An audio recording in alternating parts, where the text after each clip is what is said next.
साहेब बंदगी, साहेब बंदगी, साहेब। साहिब जी, आज हम आपसे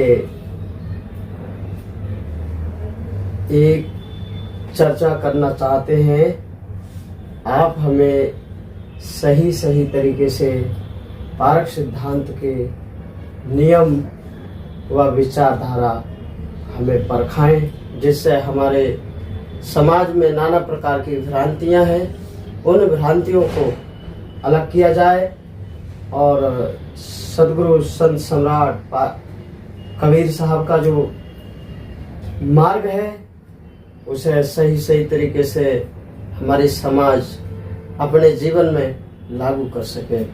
तो आपसे हम पूछना चाहेंगे कि साहिब जी, दया करना हम सब संत जनों पर, समाज पर, कि आज हमारा जो पारक सिद्धांत है और पारक सिद्धांत का जो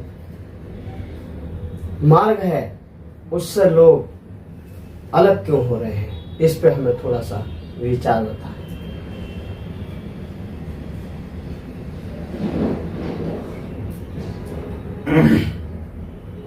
साहेब साहेब साहेब।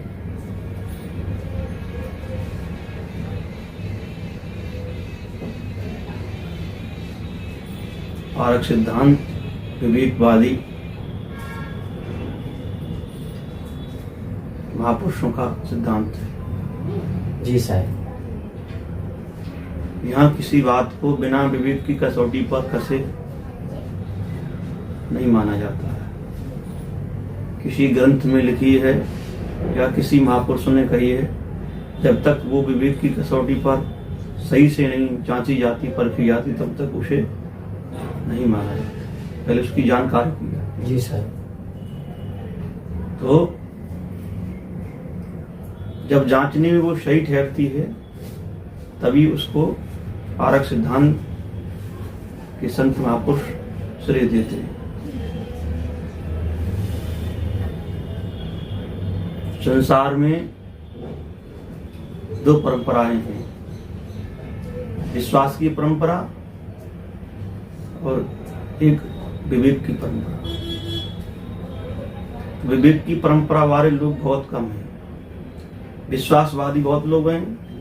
किसी ने कह दिया, आंख मीच करके मान लिया, उस पर कोई विवेक विचार नहीं किया। जी। विवेक परंपरा वाले कम लोग हैं, इसीलिए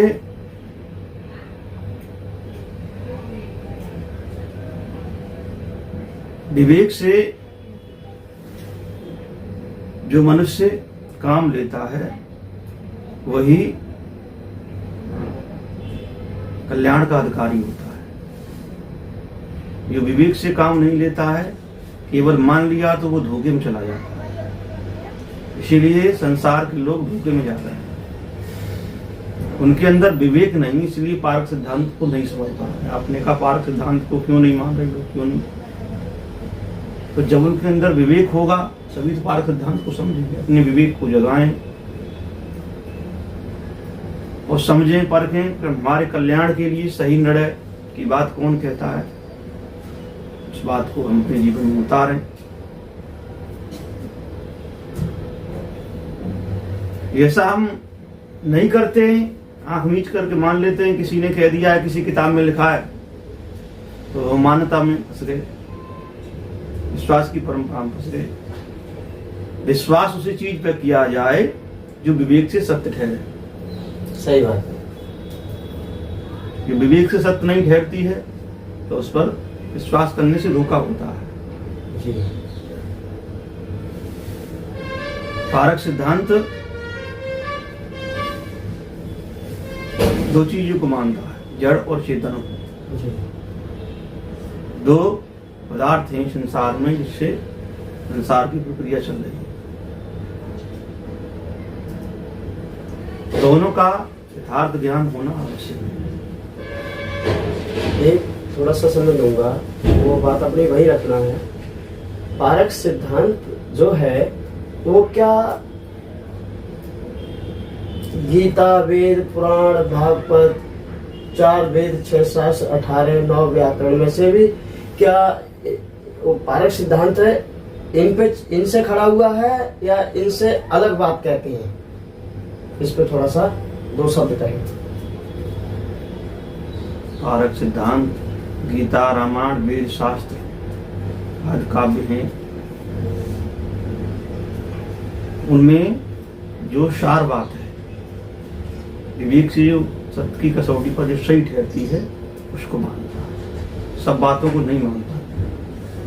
क्योंकि साहब ने कहा कि साधु ऐसा चाहिए जैसे शुभ स्वभाव सार सार को गहले होता दे उड़ा। तो असली साधु विवेकवादी पारक सिद्धांत का वही है जो 4 वेद 18 पुराण कोई भी ग्रंथ है काव्य मनुष्य के बनाए हुए हैं, तो उसमें से मनुष्य के हित की जो कल्याण की बात है विवेक की कसौटी पर परख रूप से लेते हैं, बाकी को छोड़ देते हैं। सूप से जब किसी चीज को फटकते हैं थोड़ा थोड़ा अलग हो जाता है और सही सही रहता है। इसीलिए विवेकी जो जन होगा वो किसी भी बात को परखेगा तो जो सही होगी उसे ग्रहण कर लेगा, उसमें से सार निकाल लेगा और सार को छोड़ देगा। तो उनमें 4 वेद 18 पुराणों में कुछ बातें मानव के हित की भी कही गई, क्योंकि सांच और झूठ, केवल झूठ से तो कोई ग्रंथ बनता नहीं ना, और पूरे सांच से भी नहीं बनता है, दोनों चीजें का मिक्सर होता है उसमें। इसीलिए साहब ने कहा कि सार सार को घेले।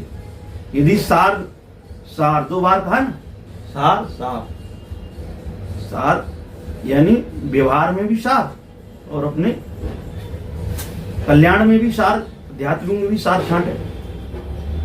व्यवहार में कोई आदमी तुमसे झूठ बोलता है उसकी बात को परखो कि ये हमारे साथ में झूठ बोल रहा है। ऐसे ही कल्याण के लिए जब साधक निकलता है तो उसके बारे में भी उसे अपना विवेक बताना चाहिए। ठीक है। और एक बात आपसे पूछ रहे हैं, जो हमारा पारक सिद्धांत है जो कई संतों ने मिल करके इसको खड़ा किया है, इसमें पारक सिद्धांत में जो विशेषताएं हैं जो जिस तरीके से रहनी कहनी है कि स्वच्छता है और समृद्धता है, दृढ़ता है, ये रहनी कहनी यानी खाने पीने से होता है या हम किसी साधना में जाएंगे या उससे होगा? खाने पीने से होता है या साधना से होता है?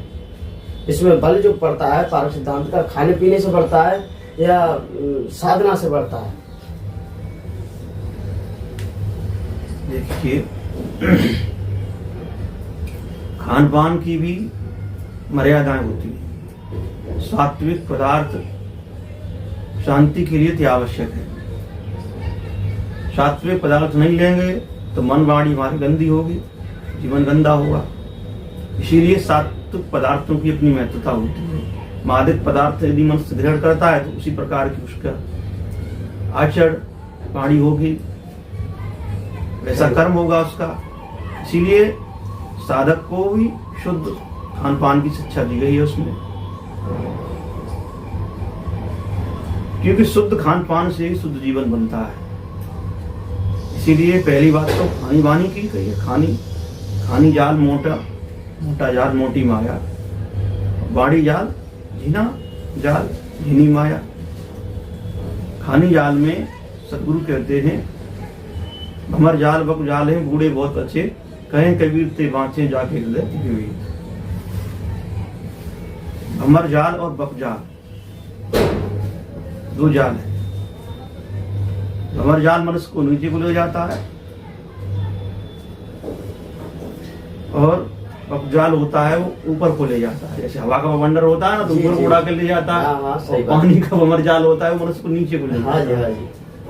तो दोनों की बात कही है, तो दोनों में विवेक रखना पड़ेगा। भंवर जाल मोटी माया, स्त्री पुत्र कुटुंब रुपया पैसा जमीन जायदाद सोना चांदी पुत्र इनकी आसक्ति, ये मोटी माया है। जो इनमें मोह करेगा, आसक्ति करेगा, तो वो बंधन बन जाता है। निर्मोहता से इनका बर्ताव करे, सेवा करे, कोई बात नहीं। जब उनका दुरुपयोग करता है, उनमें आसक्ति ममता फंसा लेता है, धर्म के काम में सेवा में नहीं लगाता है, तो वही माया हो जाती है। अब जीना जाल है, बकजाल, वाणी जाल। ईश्वर, खुदा, परमात्मा, देवी देवता, भूत प्रेत, जंत मंत्र, अवन, होम, यज्ञ, टोटका, तंत्र, ये जीना जाल है। तो इनसे भी अलग रहना है, क्योंकि इनसे मनुष्य का कल्याण नहीं है। ये काल्पनिक झूठे मनुष्यों ने अपने स्वार्थ के लिए गढ़ रखे। जी जी। इसको पारक सिद्धांत दोनों जालों को विवेक से फरकाता है। कहीं कबीर ते बाँचे जाके हृदय विवेक। सदगुरु कबीर साहब का आदेश है कि वही आदमी बचेगा दोनों जालों से तो विवेक अपने अंदर रखे, इसके अंदर में विवेक हो। तो थोड़ा सा और 2 मिनट का विचार लेते हैं आपसे। पारक सिद्धांत जो है वो ईश्वर, परमात्मा, देवी देवता और काल्पनिक यानी राजा और इनके दबाव में जीवन जीता है या इससे निराधार होकर जीवन जीता है? देखिए, राजा महाराजा तो देश में पहले से रहे हैं, उनके दबाव से उसका कोई मतलब नहीं। विवेकवादी जो महापुरुष हुए वो किसी के दबाव में जीवन नहीं जीते, वो स्वतंत्र जीवन जीते हैं। क्योंकि जब दबाव में ही तो स्वतंत्रता कहाँ रही, तो बंधन ही रहा।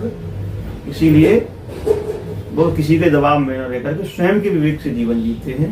चाहे राजा हो, चाहे रंक हो, चाहे फकीर हो, दोनों की बात में, वाणी में यदि सार है, रहने में सार है, तो कल्याण की है तो उसे उतार के शिक्षा की चीज है तो बाकी को छोड़ देते हैं।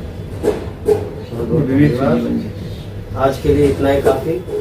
इस चैनल को देखने के लिए आप लोगों का बहुत बहुत आभार व्यक्त। इसको ये विचार संत श्री पूजनीय बौद्ध प्रकाश साहब के विचार को जरूर से जरूर सुने और समझें, अपने जीवन का कल्याण करें। यह हमारी आपसे रिक्वेस्ट है कि हम संत आप सबके कल्याण के लिए ही संत का रूप धारण किया है और इसमें हम अपनी जीवनी को सही तरीके से जितना अच्छे से अच्छा समझना चाह रहे हैं और समझने का प्रयास करेंगे, उतना ही अच्छा आपके लिए भी हम स्वच्छ विचार देने का विचार करेंगे। बोलिए पारक सिद्धांत की दया, बोलिए सदगुरु कबीर साहेब की दया। साहेब